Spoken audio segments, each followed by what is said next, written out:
Hello everyone, welcome to Talanta Physics class. This is Parantab Dey here. Actually আজকে যেটা আমরা করব সেটা হচ্ছে একদম beginner level MCQ class 11 chapter name motion in a straight line. West Bengal বোর্ডের first সেমিস্টারে যেহেতু এমসিকিউ প্যাটার্ন হয়ে গেছে, তো এই এমসিকিউগুলো আমাদের বোর্ডসেও যেরকম কাজে লাগবে অ্যাজ ওয়েল অ্যাজ আমাদের জেই বা নিটেও আমাদের এমসিকিউগুলো, এই কনসেপচুয়াল এমসিকিউগুলো খুবই হেল্প করবে। তো today's first question is that a coin falls faster than a scrap paper when dropped from the same height because for coin, option A, gravitational acceleration is more, gravitational acceleration is less, air resistance is less, and option D is air resistance is more. তো basically কোশ্চেনটা এখানে বলছে যে তোদের কাছে একটা coin আছে, একটা স্ক্র্যাপ অফ পেপার আছে, দুটোকে সেম হাইট থেকে তুই ড্রপ করেছিস। তাহলে এই ড্রপড কথাটা দেখেই আমাদের ফার্স্টেই আইডেন্টিফাই করতে হবে our initial speed or initial velocity should be zero. Okay, এবার বেসিক্যালি এই নিউমেরিক্যালটায় আমরা যেটা করি, এটা খুব common numerical. Suppose for coin net অ্যাক্সিলারেশনটা কত হয়? নেট অ্যাক্সিলারেশনটা হচ্ছে A prime is equal to acceleration of the coin and the air resistance acceleration. Similarly, scrap of paper এর জন্য মনে কর তোর কাছে একটা স্ক্র্যাপ অফ পেপার আছে and it is falling downward. So এখানে আমার অ্যাক্সিলারেশনটা হচ্ছে net acceleration, original acceleration minus air রেজিস্ট্যান্সের অ্যাক্সিলারেশন। এবার আমাকে মেনলি ধ্যান দিতে হবে হচ্ছে এয়ার রেজিস্ট্যান্সের জন্য যে অ্যাক্সিলারেশনটা পাচ্ছিস।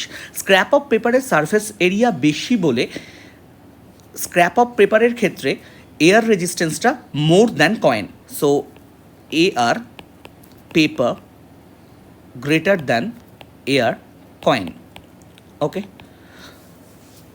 সো তুই যদি এবার নেট অ্যাক্সিলারেশনের দিকে যাস, তাহলে কয়েনের নেট অ্যাক্সিলারেশন কী হচ্ছে? পেপারের নেট অ্যাক্সিলারেশনের থেকে বেশি। ওকে, এবার অ্যাকর্ডিং টু দ্য কোশ্চেনে কী বলেছে? For coin. So for coin air resistance হচ্ছে আমার less. So option C is the right answer. এবার আমরা যেটা ভুল করি সেটা হচ্ছে, আমরা যেহেতু এখানে দেখতে পাচ্ছি কয়েনের নেট অ্যাক্সিলারেশনটা পেপারের নেট অ্যাক্সিলারেশনের থেকে বেশি, সেই জন্য ফর কয়েন ফার্স্ট অপশানটা দেখ গ্র্যাভিটেশনাল অ্যাক্সিলারেশন ইজ মোর, আমরা এটা রাইট অপশান চুজ করি। কিন্তু এখানে বলেছে gravitational acceleration, we know gravitational acceleration is always constant. So if the options are that net acceleration is more for coin, then we have to go that particular options, but here air resistance should be less. This is the right answer. Okay, chalo next MCQ ki bolche? A body starts from rest and moves with a uniform acceleration. The ratio, the distance covered in the nth second to the distance covered in n second. মানে একটা body ও starts from rest মানে u is equal to 0, moves with uniform acceleration, আমরা ধরলাম এ uniform অ্যাক্সিলারেশনে বডিটা move করছে। ওকে, এবার কোশ্চেনটা বলছে the ratio of the distance covered in nth second, মানে ওই বডিটা nth পার্টিকুলার এই সেকেন্ডে যতটা ডিস্টেন্স কভার করছে আর n সেকেন্ডে যতটা ডিস্টেন্স কভার করছে তার রেশিওটা আমাকে ফাইন্ড আউট করতে হবে। সো আমরা সবাই জানি যে nth সেকেন্ডের ইকুয়েশনটা হচ্ছে Sn is equal to U plus half A two n minus 1. This is the displacement in nth second. Here u should be 0, so Sn is equal to half into 2n minus 1. Okay, this is the first equation. And n সেকেন্ডে বডিটা কত দূর যাবে সেই ডিসপ্লেসমেন্টটা যদি আমি Sn prime ধরি, the simple formula ut plus half AT square. Okay, so এখানেও আমার রেস্ট থেকে বডিটা স্টার্ট করেছে, so Sn prime is equal to 0 plus half into a into n square. This is the distance cover in n second. This is our equation number 2. এবার ratio বার করতে বলেছে Sn by Sn prime. Sn by Sn prime করলে কত হচ্ছে? 2n minus 1 by n square. এটাকে ভেঙে নে, 2 by n minus 1 by n square. This is the ratio. So option A is the correct answer. Okay, next question. The x and y coordinates of the particle at any time is equal to x is equal to 5t minus 2t square and y is equal to 10t, where x and y are in meters and t in second. মানে তোকে একটা যে কোনো পার্টিকেলের X আর Y coordinate বলে দিয়েছে, X is equal to 5t minus 2t square and Y is equal to 10t। তোকে বার করতে হবে the accelerations of the particle at 2t is equal to 2 second, মানে 2 সেকেন্ড টাইমে পার্টিকেলটার অ্যাক্সিলারেশনটা তোর কাছে কত। দেখ এই প্রসেসটা যেহেতু তোকে এক্স কোঅর্ডিনেট বলে দিয়েছে X is equal to 5t minus 2t square, তো ফ্রম ডিফারেন্সিয়েশন তুই এখান থেকে ভিএক্স বার করতে পারবি। ভিএক্স মানে অ্যালং এক্স অ্যাক্সিস তোমার ভেলোসিটি কত।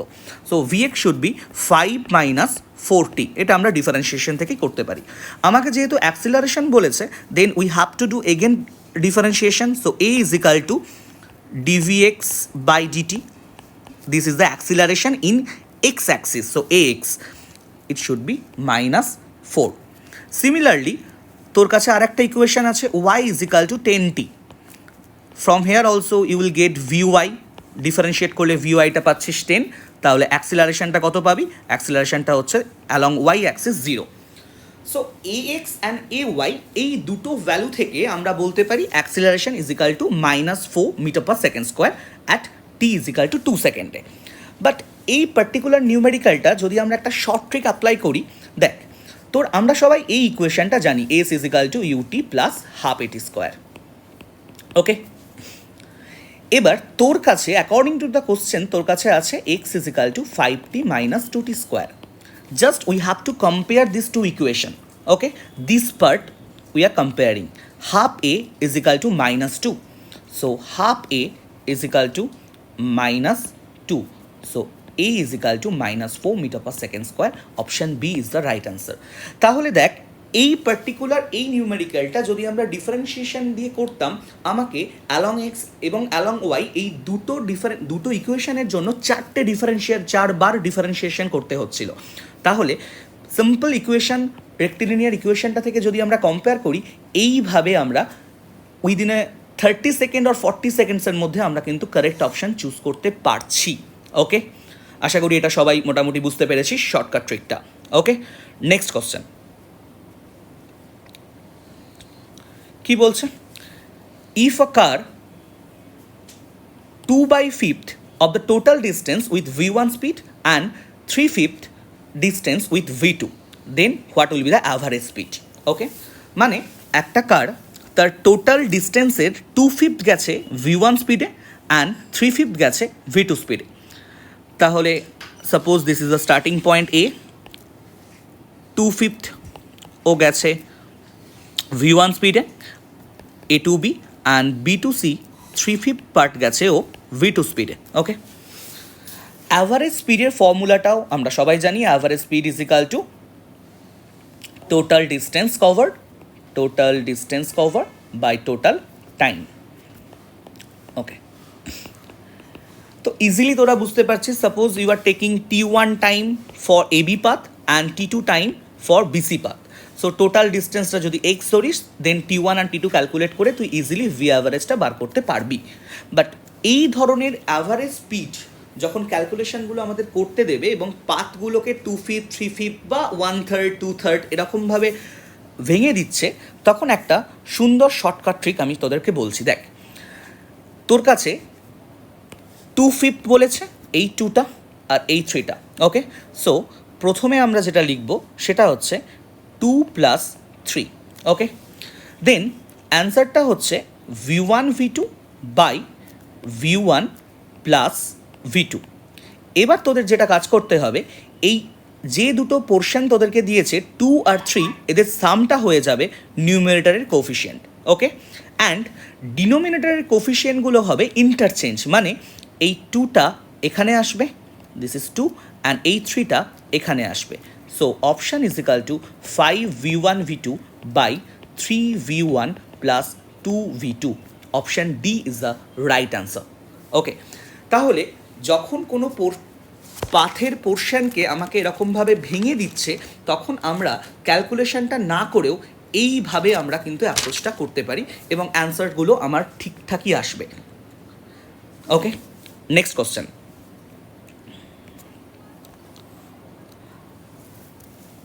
A disk arranged in a vertical plane has several groups directed along chords drawn from point A shown in a figure. মানে এ পয়েন্টটা থেকে সেভারাল গ্রুপস আছে, সেভারাল পাথওয়ে আছে, একটা বডি সেই ডিফারেন্ট পাথওয়ে দিয়ে বডিটা ফ্রি ফল হচ্ছে।